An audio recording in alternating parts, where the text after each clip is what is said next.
Hai semua, kalian tahu nggak sih apa itu pencacahan isi ruang sampel dan mengapa kita mempelajari materi tersebut?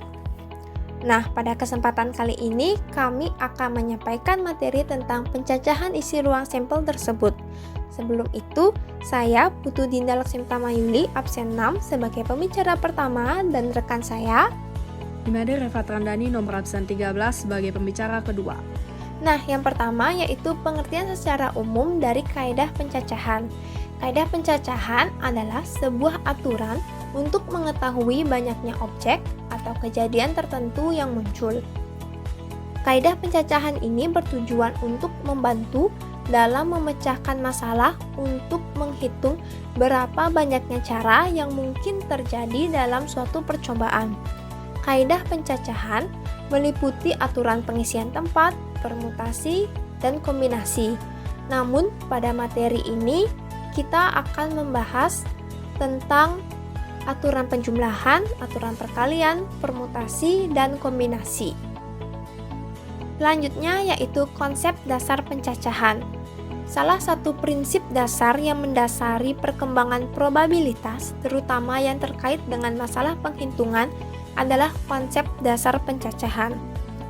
Ada dua prinsip dasar pada konsep dasar pencacahan, yaitu aturan penjumlahan dan aturan perkalian. Nah, yang pertama yaitu aturan penjumlahan.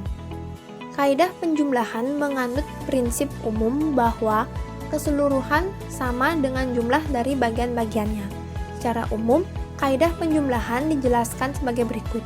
Jika pekerjaan jenis pertama dapat dilakukan dengan M cara, pekerjaan jenis kedua dapat dilakukan dengan N cara, dan kedua jenis pekerjaan itu tidak dapat dilakukan secara simultan. Maka, banyaknya cara untuk menyelesaikan tugas-tugas tersebut adalah M ditambah N cara. Secara umum dirumuskan sebagai berikut. Jika ada suatu prosedur terdiri dari M, yaitu buah pekerjaan, T1, T2, sampai Tm, yang masing-masing dapat dilakukan dengan cara. Dan setiap pasang pekerjaan tersebut tidak dapat dilakukan secara bersamaan, maka akan ada cara untuk melakukan pekerjaan ini. Sebagai contoh yang pertama yaitu Jean, seorang pelajar SMA swasta di Jakarta. Jean memiliki 3 jenis alat transportasi yang ia kendarai dari rumah ke sekolah, antara lain sepeda yaitu sepeda lipat dan sepeda gunung, sepeda motor yang terdiri dari Yamaha, Honda, dan Suzuki, serta mobil terdiri dari sedan, Jeep, dan Pajero. Pertanyaannya, berapa banyak cara Jean untuk berangkat dari rumah ke sekolah? Penyelesaiannya yaitu banyaknya cara Jean berangkat dari rumah ke sekolah merupakan banyak cara mengendarai sepeda, ditambah banyaknya cara mengendarai sepeda motor, ditambah banyaknya cara mengendarai mobil, yaitu 2 ditambah 3 ditambah 3 sama dengan 8 cara.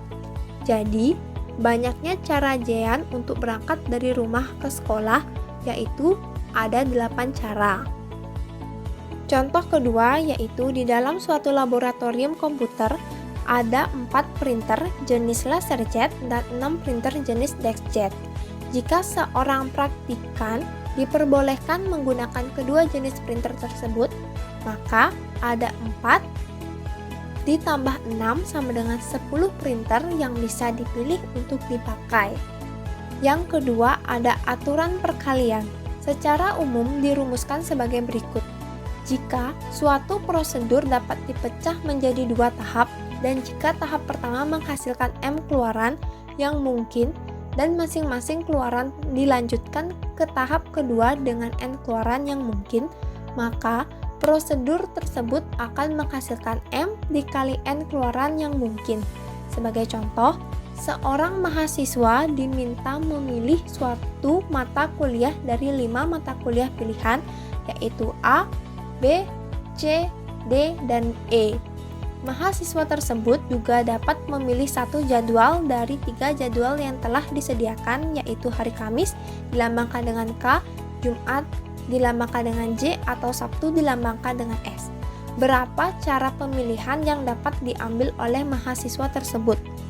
Penyelesaiannya yaitu percobaan pertama menghasilkan 5 kemungkinan yang bisa ditulis dengan N1 sama dengan 5, yaitu A, B, C, D, dan E. Dan percobaan kedua menghasilkan 3 kemungkinan yang dilambangkan dengan N sama dengan 3, yaitu K, J, S. Banyaknya kemungkinan pilihan yang dapat diambil oleh mahasiswa tersebut adalah 5 dikali 3 sama dengan 15. Pilihan tersebut adalah A, K, A, J, A, S, B, K, B, J, B, S, C, K, C, J, C, S, D, K, D, J, D, S, E, K, E, J, dan E, S. Nah, teman-teman, yang selanjutnya yaitu permutasi. Secara umum, permutasi adalah penyusunan kembali suatu kumpulan objek dalam urutan yang berbeda dari urutan yang semula. Nah, di sini ada rumus dari permutasi, yaitu PNK sama dengan N faktorial per N dikurang K faktorial. Yang dimana P yaitu permutasi, N yaitu jumlah, dan K adalah kriteria. Nah, agar teman-teman sekalian tidak bingung, jadi di sini kita lanjut saja ke contoh yang pertama, yaitu di sebuah kelas terdapat 4 orang siswa yang dicalonkan untuk mengisi posisi bendahara dan sekretaris. Tentukan banyaknya cara yang digunakan untuk mengisi posisi tersebut. Dari soal di atas dapat dituliskan banyaknya siswa yang akan mengisi posisi bendahara dan sekretaris, yaitu sebanyak 4 orang yang dilambangkan dengan N, dan jumlah posisi yang akan diisi yaitu sebanyak 2 posisi karena yang diminta hanyalah bendahara dan sekretaris yang dilambangkan dengan K.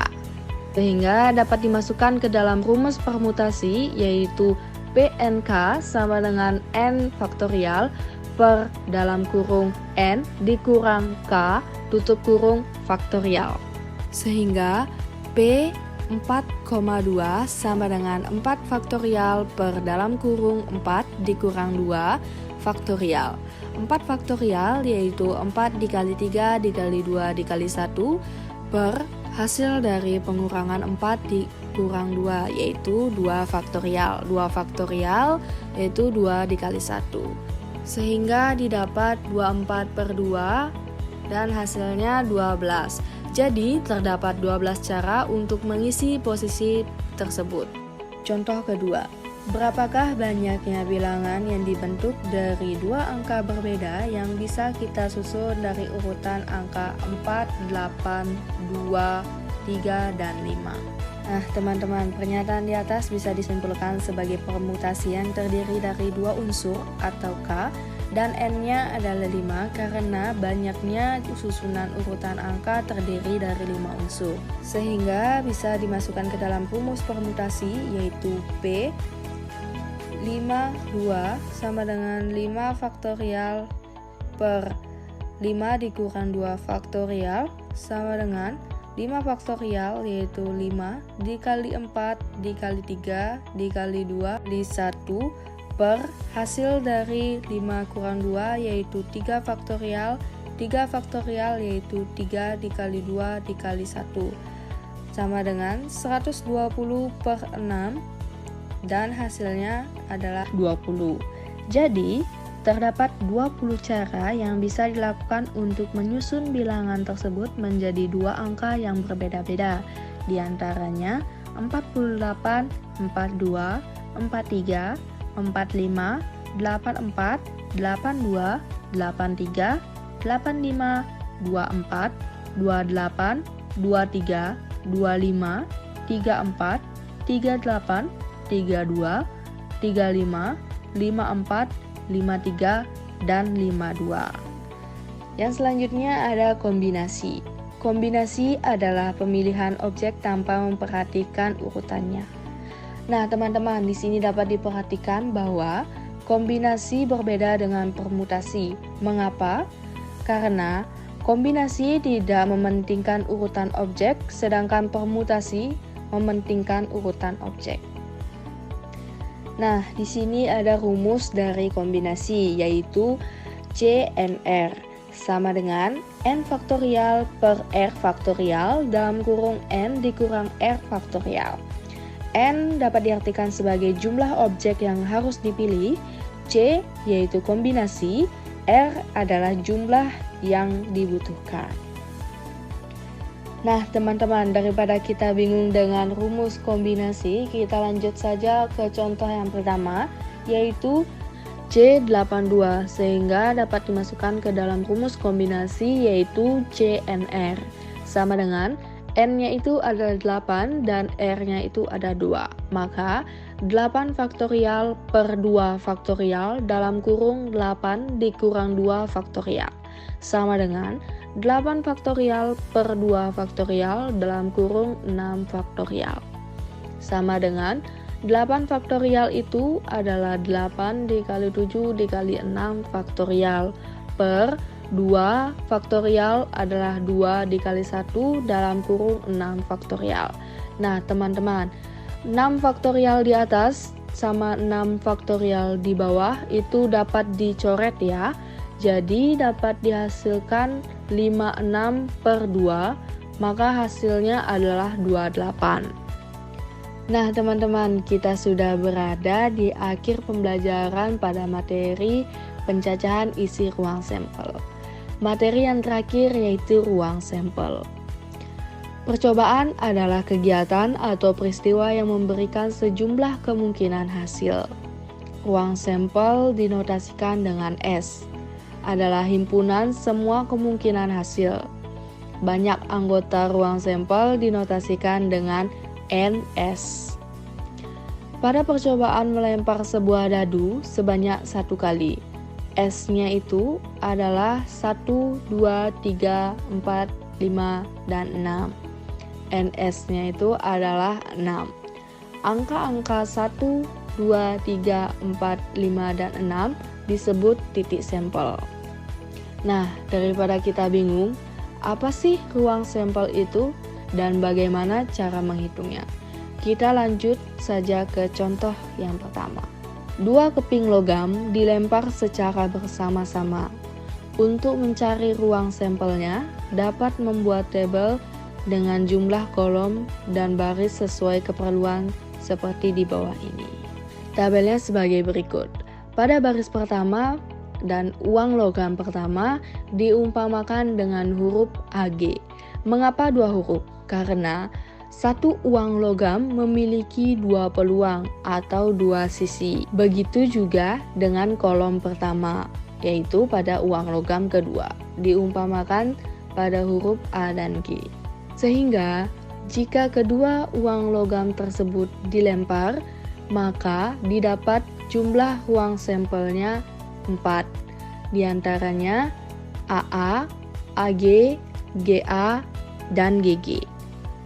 Nah teman-teman, berakhir sudah perjumpaan kita kali ini pada materi pencacahan isi ruang sampel.